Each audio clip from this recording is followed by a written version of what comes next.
Norman Parke, 2 days away from KSW 39. It's good to see you again. You said at the presser that Mateusza Gamrota didn't fight with any of good opponents. Did you really mean it? Because, in my opinion, he had few. No, I never actually quite said that there. He's fought some great competitors, but what I meant was he's never faced anyone with Like you. with someone like me, and that's the truth. You know, people, his fans, the Polish people can deny it all they want, but it's truth. You know, I'm just saying what I think, and I think what I'm saying is the truth.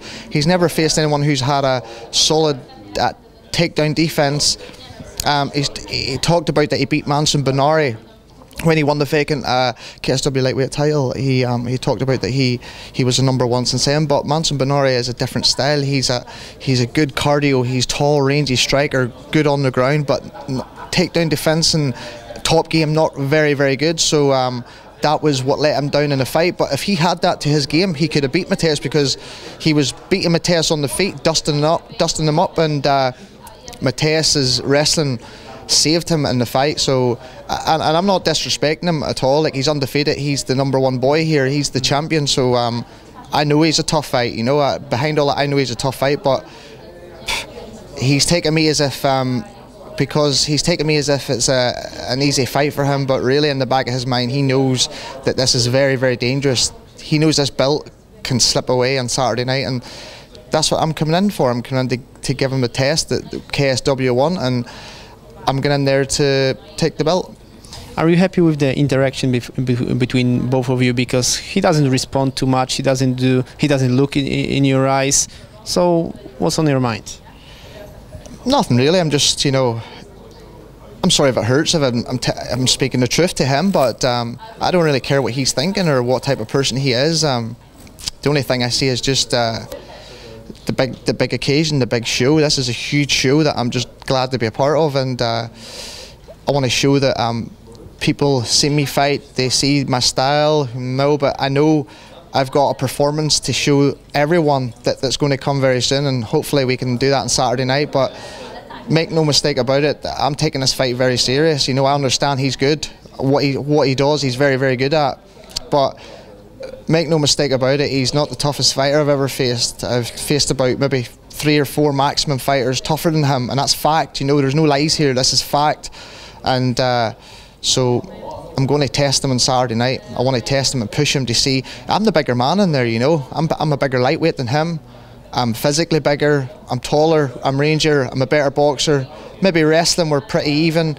You know, grappling exchanges were, you know, I can hold my own there. So I feel like I've got the upper hand in this fight. Homeboy, you've got to dominate to win the fight. I get that, fair enough, but I'll get more pleasure dominating him for 3 rounds than going out there and finish him. So I'll be happy to control the fight, dominate him, beat him in every area, and let him know that I've given you an opportunity over 3 rounds to beat me, but the better man won on the night. I got your point. What's your impression from the inside of the stadium from yesterday's media training? Whoa, it's so big. Yep, very big. I know I've seen it from the outside. Beautiful arena, very nice arena. And when we got there for the open workouts, it was the scale is just unbelievable. I mean, the tiers just keep going up and up and up, and it's going to be full. You know it. The whole stadium is going to be full on Saturday night, and I'm looking forward to coming out into that hostile environment. It doesn't even faze me at all, you know. I'm probably one of the very few fighters in Ireland that's in the UK who's travelled into enemy territory many times, you know. I don't need to be protected by anyone or any fight company. I've been to Brazil twice, I've been everywhere. So this is just no different. There's just going to be more people there, but that makes it all the sweeter whenever I get the victory. So, and that's just it. But the show is off the chart. The biggest show, not the biggest fight in my career, but the biggest fight show I've ever been on in my career. Did you ever realize that anyone besides UFC might have such power to fill such big arenas? Oh, I always knew KSW was there anyway. I always knew that. You know, if you look at the average show, maybe what KSW have, maybe 4 or 5 shows maximum a year, you know, and you look at their shows, there's what, 10, 15, going up to 16, 17,000. You know, they're filling their shows, like they're filling the stadiums that they go into. So now they stepped into even bigger territory, and it's you know, it's new for them, and they pulled it off. So I'm glad that they gave me the opportunity to be part of that. But I always knew KSW from long time, way before I started my career. I heard about KSW when they used to do it in that little ring and stuff like that. So it's a great opportunity, and I'm looking forward to this one. Mm-hmm. And sorry, I was showing to Sokoju. He's next.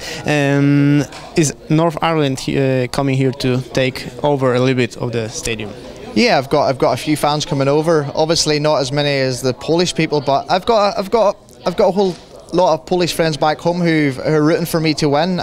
They know that, especially the martial arts fans, they know that this is a tough fight for their boy, and they know I've got more than got the capability to get the job done. So I'll not be surprised if I go in there and dominate them. So it's we'll see. You know, I've got a few Polish fans rooting for me. You know, they hit me on social media, letting me know that they want me to win the fight. So because they understand, they're not just the normal fan who just looks and sees undefeated guy fighting this guy here. Traders. Yeah. The real hardcore fans know this is a tough matchup for their boy. So I think if you want to be the real fighter, you know, it's I'm saying that he's being protected in a way. You know, we understand he sells pay-per-views and stuff like that there, but there's no harm in losing and coming back. It makes it even more, generates more interest. So it's all right for the champion to lose a fight every now and again. That's fine, because it makes you a better fighter.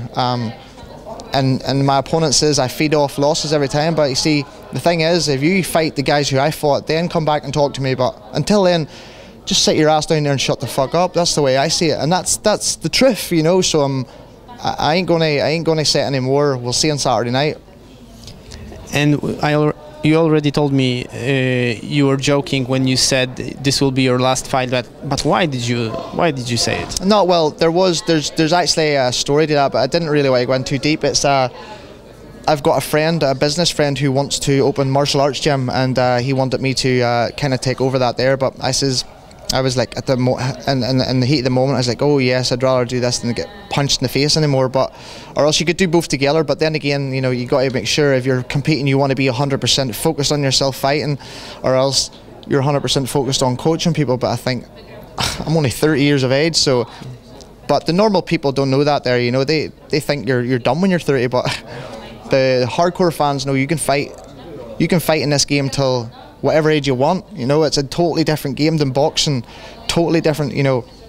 And I mean, combat sports is the best sport in the world, because it's not like, you know, it's totally different mentally. From a mental aspect, it's totally different. You can it's not like football. You lose one game, it's all right. Oh, we're good. We just pick ourselves up. Next week we're still going to make a shitload of money, and we're going to win the next match. But whereas fighters, there's 3-4 months preparation, a lot of thought going into the fight. You know, you lose, it's like it's a lot to take in. You know, people don't see that. But when you play basketball, do your thing, it's okay.